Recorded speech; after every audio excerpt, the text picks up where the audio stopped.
Shabbat Shalom Mavorach, nous sommes parashat Kitavo.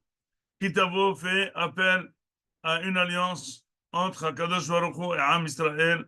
Cette alliance par le don de la Torah et notre obligation d'accomplir notre partie de l'alliance pour être vraiment un peuple choisi. Donc c'est toujours notre problème. Notre problème, c'est que Am Israël, il se dit, c'est un peuple spécial, c'est un super peuple qui est choisi par Akadosh Baruch Hu. Il est Am Segula et il a un bris spécial avec Akadosh Baruch Hu. On le voit même d'aujourd'hui, on le voit même dans ce qui se passe autour de nous, avec tous les ennemis qui sont autour de nous. On le voit très bien, le fait que tout le monde parle que de ce qui se passe ici, alors qu'on est une petite épingle dans le monde. Ça, on le voit. Mais souvent, la tendance de Am Israël, c'est de devenir comme tous les peuples. Or, un goy, dit la Gemara, qui n'a pas, un goy qui ne fait pas la Torah, il ne sera pas puni du tout parce qu'il n'est pas obligé. Mais un Am Israël qui ne fait pas la Torah, puisqu'il est tenu par une alliance de ses ancêtres, eh bien là, il va souffrir. Et on voit toujours que c'est une courbe qui revient sur elle-même, comme un électron, que quand Am Israël veut devenir comme des goy, eh bien les goy, ils le maltraitent. Et comme on dit ici une blague, on dit que quand l'Israël ne fait pas Kiddush, le goy, il fait la Havdalah. Ça veut dire que si jamais tu ne te dis pas que tu es supérieur, le goy dit tu es inférieur et il te jette. Et donc ça, hein, c'est ça la paracha de Kitavo. La paracha de Kitavo, elle annonce énormément de malédictions si jamais on ne fait pas la Torah. Et elle annonce énormément de bénédictions si jamais on accomplit la Torah. Mais, grosso modo, ce qui sort de tout ça, des malédictions et des bénédictions, il y a une alliance. Une alliance, il y a les deux côtés. Am Israël, il doit savoir qu'il n'est pas comme tout le monde. Il ne se mélange pas. Il ne peut pas se mélanger. Il faut qu'il soit distinct. Et sa force, c'est la Torah et la Emunah Vakadosh Baruch Hu. Et donc, pour ce fait, finalement, puisque nous, on est des descendants de nos ancêtres, il faut savoir que notre honte sera quand on sera devant nos grands ancêtres et on verra qu'on est très loin du coup. Vraiment, on est à côté de la plaque. Et là, ça va commencer à faire très mal. Et ça, c'est marqué Nikachel, mais les Olam Vaed. Ça veut dire que c'est une honte pour toujours. Parce que finalement, à part les drachot que les rabbinim font entendre, à part ce qu'on sent qu'on est obligé de faire, mais finalement, on est très bien comme on est. On est tellement loin de ce qu'on appelle appliquer la Torah. On est tellement loin de la droiture de ce qu'il faut faire. On est tellement loin des choix qu'il faut faire.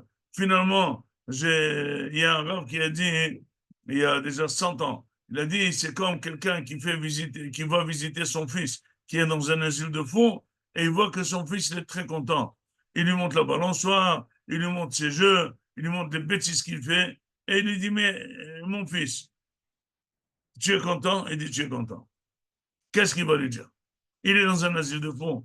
Qui veut dire, c'est pas comme ça, il faut sortir d'ici, il faut te mettre au travail, il faut avoir un métier, il faut se marier, il faut ça. Non, il est content. Il lui montre la balançoire, il dit, papa, viens te balancer avec moi. Mais il devient fou. Il dit, attends 2 secondes.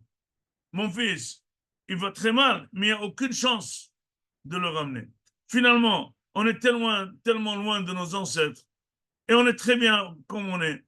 Et on sait très bien que si jamais même un rave d'ici, un rave de notre période contemporain, si je mets à côté de vous, vous voyez qu'il y a une marge très énorme entre nous, notre vie et sa vie. Et vous voyez directement où est le droit chemin. Celui qui ne fait pas attention au matériel, celui qui est très droit, celui qui étudie toute la journée, celui qui prie, celui qui fait les mitzvot, celui qui cède toujours dans les discussions. C'est la grandeur, c'est ce qu'il faut faire. C'est pas les milhamot, c'est pas les mahlokot, c'est pas les animosités, c'est pas les petits détails, c'est pas les petites choses. Voir les choses en grand et voir comment on est en train de servir à Kadosh Baruch Hu comme il faut. C'est ça notre préparation. C'est pour ça que la Gemara elle dit, il faut lire Parashat Kitavo avant Rosh Hashanah, comme ça Tichle Shana Vekil Lotea. Comment l'année va se terminer, et les klalotes vont se terminer en lisant les klalotes. Il dit parce que peut-être on va se remuer un petit peu, on va se secouer, et peut-être on va prendre le bon chemin. C'est marqué, je t'ai donné la vie et la mort devant toi, choisis la vie. La question se pose, pourquoi on nous dit quoi choisir? A-t-on idée que quelqu'un va choisir la mort? Il dit oui, oui. Il y a des gens qui choisissent la mort quand on est sourd. Quelqu'un qui prend qui prend des mauvaises cigarettes, comment ça s'appelle, des hashish, etc., etc.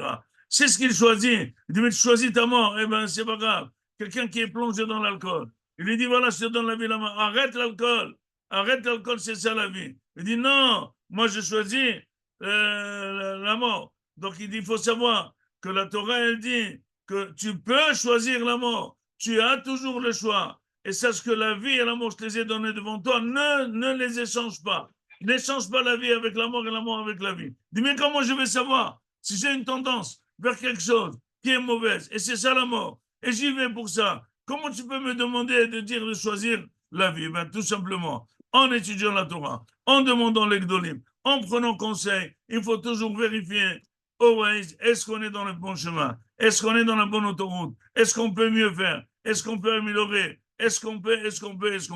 Mais quand quelqu'un fait à sa tête, et comme il pense, et quand quelqu'un il fait ce qu'il pense, et il pense qu'il a raison de ce qu'il pense, il est irrécupérable, c'est sûr qu'il est dans le chemin de la mort. À nous de nous réveiller et de faire un petit bilan de santé spirituelle, un petit bilan de savoir est-ce qu'on peut améliorer quelque chose et essayer de l'améliorer. Est-ce qu'on peut absolument aller ajouter beaucoup plus de pourcentage de spiritualité dans notre vie. Abandonner le matériel et abandonner les animosités et les mauvaises méthodes. Et la Bezat Hashem, c'est la bracha de Hazal va dire, תכלה שנה ויקרותיה, תחל שנה וברכותיה, כתיבה וחתימה טובה.